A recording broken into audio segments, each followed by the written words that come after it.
Most people upgrade their house to feel like they're progressing. The person who stayed in the same house for 20 years already knew where they were going. They just didn't need a new address to prove it. Same house, same street, same front door with the same creak they've heard 10,000 times. And that single quiet fact reveals more about their character than anything else they own. Here's what modern culture decided about people who don't move: that they're stuck, that they lack vision, that somewhere along the way they stopped trying. The narrative is subtle but relentless. Your colleague mentions the new kitchen extension. Your cousin posts the house reveal. Nobody says it directly, but the message is clear. Moving up means moving forward. Staying means falling behind. But that narrative only works if you accept one specific belief: that your worth lives outside of you, that it needs a postcode to feel legitimate, square footage to feel valid, a new set of walls to feel like progress. The person who stayed looked at that requirement and didn't argue with it. They just never obeyed it.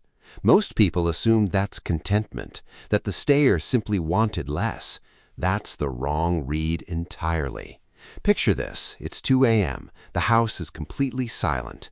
They walk to the kitchen for a glass of water, and their foot lands on the same slightly uneven floorboard it has landed on for 15 years. They don't even notice anymore. Their body just knows. It adjusts automatically, no thought required. Meanwhile, somewhere across town, someone else is lying awake in their third house in 12 years, bigger than the last one, better postcode, still staring at the ceiling, still waiting for the feeling they were promised to arrive. It hasn't arrived yet. It won't. That automatic knowing the stayer has, that complete physical familiarity with a space, is something no upgraded address can hand you on moving day. It has to be lived into, slowly, invisibly, over years. What the stayer built isn't lowered ambition. It's something much harder to construct and almost impossible to fake: a nervous system that knows exactly where it is in the world. And here is the reframe most people miss entirely. Upgrading your house every few years isn't ambition. Ambition has a destination. What drives the upgrade cycle is something closer to chronic anxiety wearing the costume of progress, a low-level discomfort with being perceived as someone who isn't moving forward, and the only temporary relief available is the next visible move, the next announcement, the next thing that signals to the world that you are still in the race. But here's what nobody tells you about that race.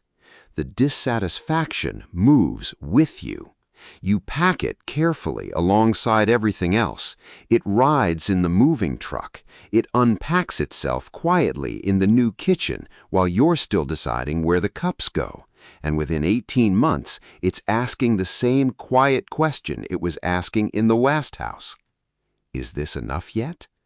The person who stayed answered that question once in the same house at the same kitchen table and never had to answer it again. That's not settling. That is the only form of progress that doesn't require an audience. And now the part most people will scroll past because it's slightly too accurate to sit with comfortably. You already know which one you are. You knew before you clicked on this video. The stayer recognized themselves in the first 10 seconds and felt something close to relief. The mover recognized themselves shortly after and felt something they'll probably call disagreement, but is actually closer to discomfort. Because somewhere underneath the next property search, underneath the saved listings, underneath the conversations about better school districts and stronger investment potential, there is a question you haven't answered yet.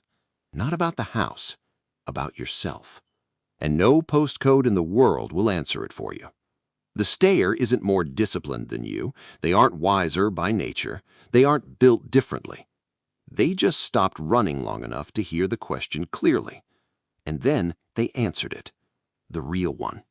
How many years have you lived in your current home? And honestly, what are you actually chasing with the next move?